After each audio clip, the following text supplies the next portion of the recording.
All right, it's working.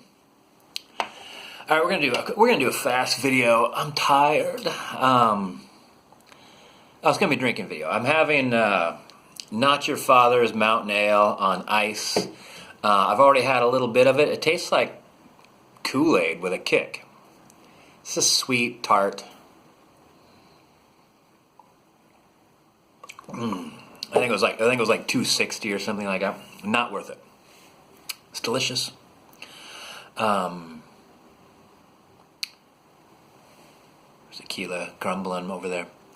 So one of my friends said, have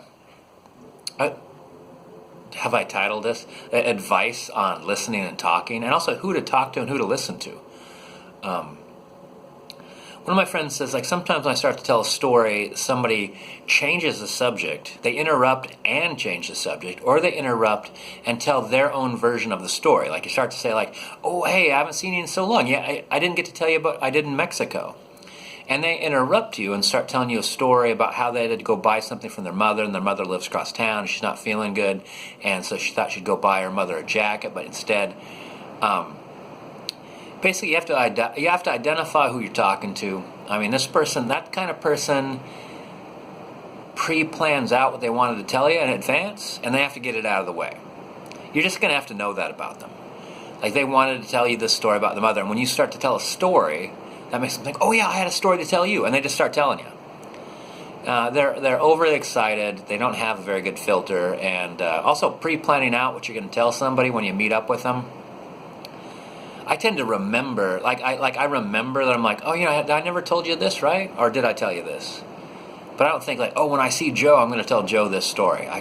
Maybe I just don't have the mind for it.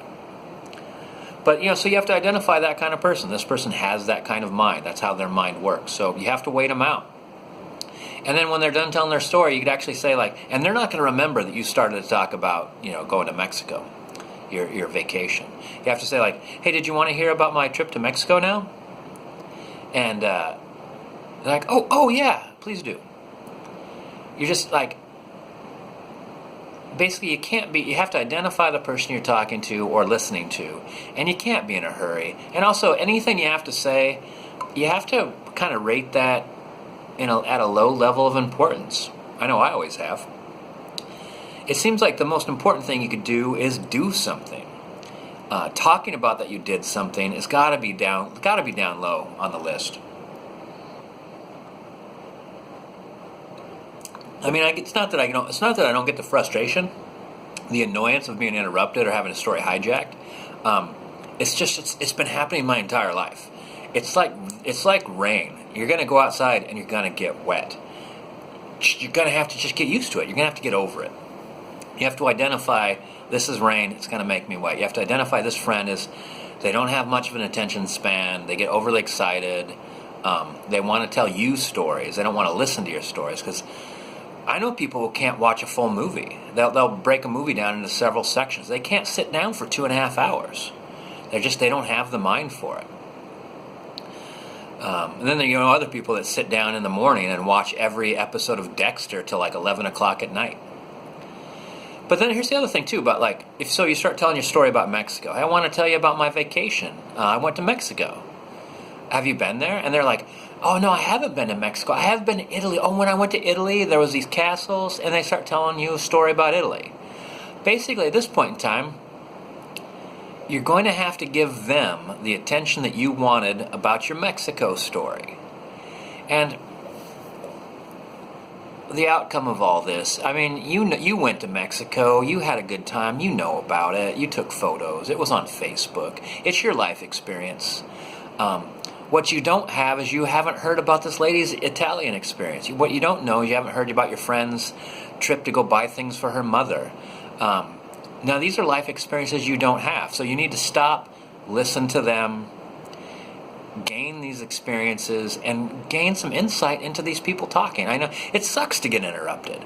I think interruption is a natural form of conversation. Somebody who interrupts as a way to kind of protect their own attention span, that's just who they are. They've got a short attention span, and they developed that whole I got to interrupt you because I can't hear a story that lasts for more than 5 minutes. You just have to identify who you're talking to. But the thing is, though, there are listeners out there, and you gotta treat them well. When you get a listener in your life, typically it's going to be like an introvert. Typically it's going to be somebody that you tell a story about Mexico.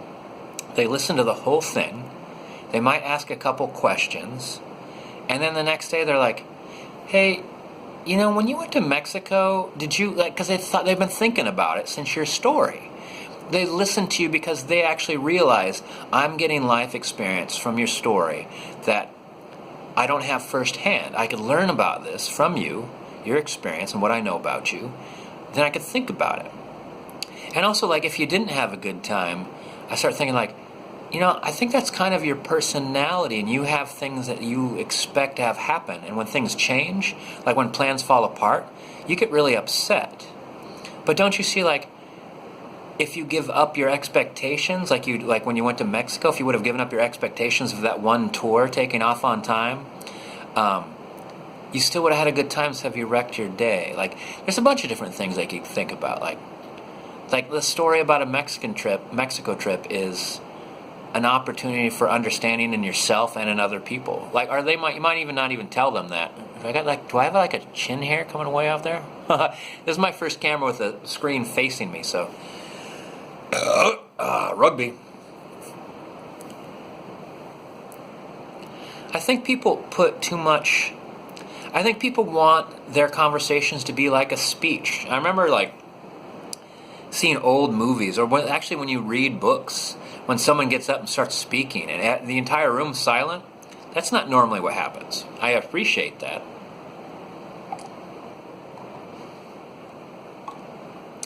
I've had the luck to be around a few Native Americans here in the Northwest, and after you're done speaking, there's a long period of silence. So if you have, this is what I've noticed with the polite ones. So if you have anything to add, oh yes, and the exchange rate is really good in Mexico. And then they just wait. They put some silence there, and if it seems like you're done, they're like, I went to Italy for a month. And then you're like, okay, think you got their attention. I mean, they know you're paying attention, and then they tell you the story.